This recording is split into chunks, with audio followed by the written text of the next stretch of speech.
ഇന്ത്യയിൽ ഒരുപക്ഷെ ഇപ്പോൾ വേണമെങ്കിൽ ഗവൺമെന്റിനെ ആശ്വസിക്കാം, ഇന്ത്യയിലെ നമ്പർ 1 ആയി കേരളം മാറുകയാണെന്ന്.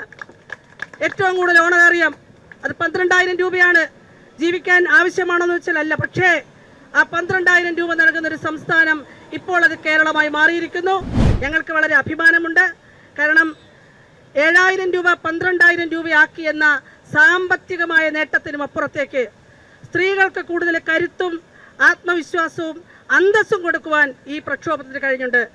ഈ സമരത്തെ പിന്തുണച്ചത് വഴി നിരവധി ആളുകൾക്ക് വലിയ വലിയ നഷ്ടങ്ങൾ ഉണ്ടായിട്ടുണ്ടെന്നറിയാം.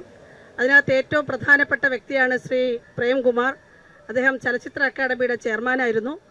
ഒരു പൊതുവേദിയിൽ വെച്ച് ആശാ സഹോദരിമാർ ഇങ്ങനെ തെരുവിൽ കഴിയുമ്പോൾ അവരെ ഈ ഗവൺമെൻറ് സംരക്ഷിക്കേണ്ടതല്ലേ എന്നൊരു ചോദ്യം, ഒരു ആശങ്ക ഉന്നയിച്ചതിന് അദ്ദേഹത്തെ ഒന്നും പറയാതെ ഒരു രാത്രി കൊണ്ട് അദ്ദേഹത്തെ ആ സ്ഥാനത്തു നിന്ന് മാറ്റുകയുണ്ടായി. യഥാർത്ഥത്തിൽ ആശാസമരത്തിൻ്റെ രക്തസാക്ഷി കൂടിയാണ് ശ്രീ പ്രേംകുമാർ. അത് ഈ അവസരത്തിൽ ഞങ്ങൾ പറയുകയാണ്. കാരണം നമുക്കും വളരെ വിഷമമുണ്ടായിരുന്നു അങ്ങനെ ഒരു സംഭവം നടന്നത്. എന്തായാലും ഈ വിജയം ഞങ്ങൾ കേരളത്തിൻ്റെ പൊതുസമൂഹത്തിന് സമർപ്പിക്കുകയാണ്. കാരണം പൊതുസമൂഹം കണ്ണിലെ കൃഷ്ണമണി പോലെ കാത്തുപുലർത്തിയിട്ടാണ് ഈ സമരത്തെ ഇവിടെ കൊണ്ടെത്തിച്ചത്.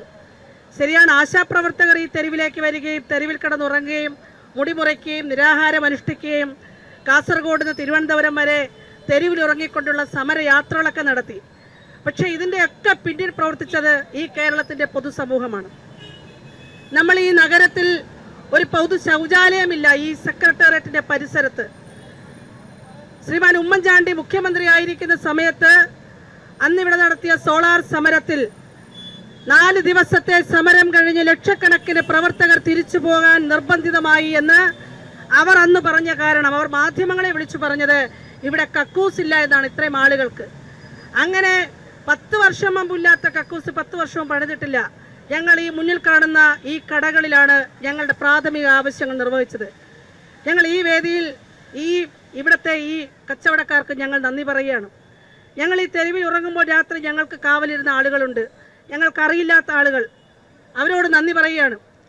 ഈ തിരുവനന്തപുരം നഗരത്തിലേക്ക് ഒരിക്കൽ പോലും വന്നിട്ടില്ലാത്ത സ്ത്രീകൾ ട്രെയിനിൽ ആദ്യമായി കയറിക്കൊണ്ട് അവർ കാസർഗോഡ് നിന്നും പാലക്കാട് നിന്നും ഒക്കെ ട്രെയിനിൽ കയറി അവർ തമ്പാനൂർ റെയിൽവേ സ്റ്റേഷനിൽ നിന്ന് ഇറങ്ങിയിട്ട് ഞങ്ങൾക്ക് സമരപ്പന്തലിൽ പോകണമെന്ന് ഓട്ടോക്കാരോട് പറയുമ്പോൾ ഇവിടെ കൊണ്ടുവന്നാക്കിയിട്ട് പൈസ വാങ്ങാതെ പോയ ഓട്ടോറിക്ഷ ഡ്രൈവർമാർ, അങ്ങനെ ഹൃദയം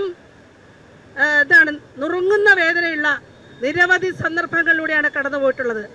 ഞങ്ങൾക്കിതൊരു വ്യക്തിപരമായ വിഷമമല്ല, മറിച്ച് ഒരു സമരത്തെ ഒരു ചെറിയ വിഭാഗം ആളുകൾ അവരുടെ ജീവിക്കുവാൻ വേണ്ടി നടത്തിയ പ്രക്ഷോഭത്തെ, സത്യസന്ധമായ പ്രക്ഷോഭത്തെ ഈ കേരളത്തിൻ്റെ പൊതുസമൂഹം, മാധ്യമ സമൂഹം നൽകിയ പിന്തുണ, ഞങ്ങൾക്കെതിരെ വലിയ സൈബർ അറ്റാക്കുകൾ വരുമ്പോൾ നിങ്ങൾ വിഷമിക്കേണ്ട എന്ന് പറഞ്ഞ് ഞങ്ങളെ ആശ്വസിപ്പിച്ച, ഞങ്ങളുടെ വേദനയിൽ പങ്കുചേർന്ന, ഓരോ ഘട്ടത്തിലും ഞങ്ങൾക്ക് താങ്ങും തണലുമായി നിന്ന നിരവധി ആളുകളുണ്ട്. ഇത് പറയുന്നത് ഇനി എന്ത് പ്രശ്നം ഈ കേരളത്തിൽ ആർക്കുണ്ടായാലും അവരാരും ഒറ്റയ്ക്കാവില്ല എന്ന് പറയുന്ന, ഒരു കരുതൽ നമ്മുടെ നാടിനുണ്ട് എന്ന് തെളിയിച്ചൊരു സമരം കൂടിയാണ്. അതുകൊണ്ട് ആശാ സമരം എന്ന് പറയുന്നത് ആശ എന്ന് പറയുന്ന വിഭാഗത്തിൻ്റെ അല്ല, കേരളത്തിൻ്റെ പ്രതീക്ഷയും ആശയുമായിട്ട് മാറിയിരിക്കുന്നു. അതുകൊണ്ടാണ് ഞങ്ങൾ മറ്റന്നാൾ ഇവിടെ നടക്കുന്ന ഒത്തുചേരലിനെ ആശാ കേരളം വിജയം വരിച്ചു മുന്നോട്ട് പോകുന്നു എന്നൊരു ക്യാപ്ഷനോട് കൂടി ഒരു ഒത്തുചേരൽ നടത്താൻ ആഗ്രഹിക്കുന്നത്. ഇത് മുന്നോട്ട് പോകുന്ന സാഹചര്യത്തിൽ എല്ലാ വിഭാഗം ആളുകൾക്കും പ്രതീക്ഷയും ആശയും നൽകുന്നതാണ്. തീർച്ചയായിട്ടും അംഗൻവാടി തൊഴിലാളികൾക്കും പാചക തൊഴിലാളികൾക്കും അതുപോലെ പ്രീ പ്രൈമറി അധ്യാപകർക്കും ആയമാർക്കും അങ്ങനെ വളരെ ദരിദ്രരായിരിക്കുന്ന ആളുകൾക്ക്, ഒട്ടേറെ സ്ത്രീകൾക്ക് പ്രതീക്ഷ നൽകുന്ന ഒന്നാണ്. ഇന്ത്യയിൽ ഒരുപക്ഷെ ഇപ്പോൾ വേണമെങ്കിൽ ഗവൺമെന്റിനെ ആശ്വസിക്കാം, ഇന്ത്യയിലെ നമ്പർ 1 ആയി കേരളം മാറുകയാണെന്ന്. ഏറ്റവും കൂടുതൽ ഓണറേറിയം അത് 12,000 രൂപയാണ്. ജീവിക്കാൻ ആവശ്യമാണെന്ന് വെച്ചാൽ അല്ല, പക്ഷേ ആ 12,000 രൂപ നൽകുന്ന ഒരു സംസ്ഥാനം ഇപ്പോൾ അത് കേരളമായി മാറിയിരിക്കുന്നു. നേരത്തെ മഹാരാഷ്ട്രയും സിക്കിമും 10,000 രൂപ വെച്ചാണ് നൽകുന്നത്. പക്ഷേ നമ്മൾ ഓരോ ദിവസവും ചർച്ച നടത്തുമ്പോൾ പറയുന്നത് കേരളമാണ് നമ്പർ 1. ആ എല്ലാ കള്ളവും പൊളിഞ്ഞിരിക്കുകയാണ്. അപ്പോൾ ഈ സമരം നടന്ന വേളയിൽ നടന്ന തദ്ദേശ സ്വയംഭരണ തെരഞ്ഞെടുപ്പ്, നിലമ്പൂർ ഉപതെരഞ്ഞെടുപ്പ്, ഇപ്പോൾ നടന്ന നിയമസഭാ തെരഞ്ഞെടുപ്പിലെല്ലാം ഈ സമൂഹം, മനുഷ്യർ, പ്രത്യേകിച്ചും സ്ത്രീകൾ, അവർ കരുതി വെച്ച് ഈ ഗവൺമെന്റിനെ, ജനാധിപത്യ വിരുദ്ധ ഗവൺമെന്റിനെ താഴെ ഇറക്കുവാൻ അവർ പോളിംഗ് ബൂത്തിലേക്ക് പോയി എന്ന് തന്നെയാണ് ഞങ്ങൾ മനസ്സിലാക്കുന്നത്. അതുകൊണ്ട് മുഴുവൻ മനുഷ്യരോടും മുഴുവൻ ജനങ്ങളോടും ഞങ്ങൾ നന്ദി പറയാണ്. ഞങ്ങൾക്ക് വളരെ അഭിമാനമുണ്ട്. കാരണം 7,000 രൂപ 12,000 രൂപയാക്കി എന്ന സാമ്പത്തികമായ നേട്ടത്തിനും അപ്പുറത്തേക്ക് സ്ത്രീകൾക്ക് കൂടുതൽ കരുത്തും ആത്മവിശ്വാസവും അന്തസ്സും കൊടുക്കുവാൻ ഈ പ്രക്ഷോഭത്തിന് കഴിഞ്ഞുണ്ട്.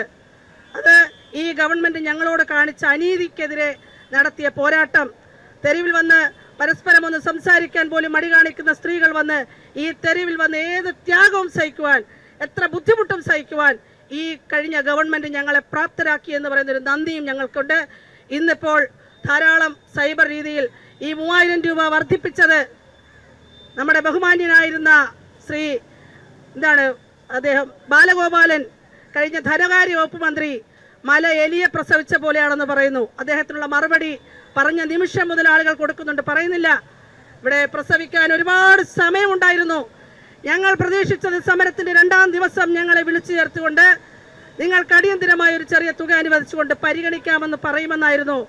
അങ്ങനെ പരിഗണിക്കാതെ വന്ന ആ 2ാമത്തെ ദിവസം ഞങ്ങൾ പ്രഖ്യാപിച്ചതാണ് വിജയം കണ്ടു മാത്രമേ അനന്തപുരിയുടെ മണ്ണിൽ നിന്നും മടങ്ങൂ എന്നുള്ളത്. കൃത്യമായി 1,000 രൂപയുടെ വർധനവ് വരുത്തിക്കൊണ്ട് തന്നെയാണ് ഞങ്ങൾ മടങ്ങിയത്.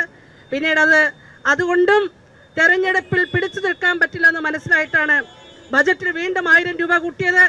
അങ്ങനെ 2,000 രൂപ കൂട്ടിയിട്ടും അടിത്തറയാകെ ഉലയ്ക്കുന്ന തരത്തിലുള്ള ഒരു ജനാധിപത്യ പ്രവർത്തനം നടത്താൻ കേരളത്തിന്റെ പൊതുമനസാക്ഷി ഇവിടെ തയ്യാറായിരിക്കുന്നു. നമുക്ക് വളരെ വളരെ പ്രതീക്ഷയുണ്ട്. ഈ പൊതുസമൂഹം ഒരു കാര്യത്തിലും നമുക്ക് ആശങ്കപ്പെടാത്തവണ്ണമുള്ള ഒരു കരുതലായി, ഒരു കരുതൽ ശേഖരമായി മാറിയിരിക്കുന്നു. അതുകൊണ്ട് നിങ്ങൾ മാധ്യമപ്രവർത്തകർ വഹിച്ച പങ്ക് ഞങ്ങൾക്കറിയാം. ഞങ്ങൾ മഴ നനഞ്ഞപ്പോൾ നിങ്ങളും നനഞ്ഞു, ഞങ്ങൾ വെയിൽ കൊണ്ടപ്പോൾ നിങ്ങളും നനഞ്ഞു, നിങ്ങളും വെയിൽ കൊണ്ടു, ഞങ്ങൾ പട്ടിണി കിടന്നപ്പോൾ നിങ്ങളും പട്ടിണി കിടന്നു, ഞങ്ങൾക്കറിയാം. അങ്ങനെ കേവലം ഒരു മാധ്യമ പ്രവർത്തനം എന്നതിനപ്പുറത്തേക്ക് മനസാക്ഷിയുള്ള മനുഷ്യരായി നിങ്ങൾ ഞങ്ങളോടൊപ്പം ചേർന്ന് നിന്നിട്ടുണ്ട്. അതുകൊണ്ട് ഈ മാധ്യമ ലോകം അത് എല്ലാ കാലത്തും ഞങ്ങൾ നിങ്ങളോട് കടപ്പെട്ടിരിക്കും, കേരളത്തിന്റെ പൊതുസമൂഹം കടപ്പെട്ടിരിക്കും.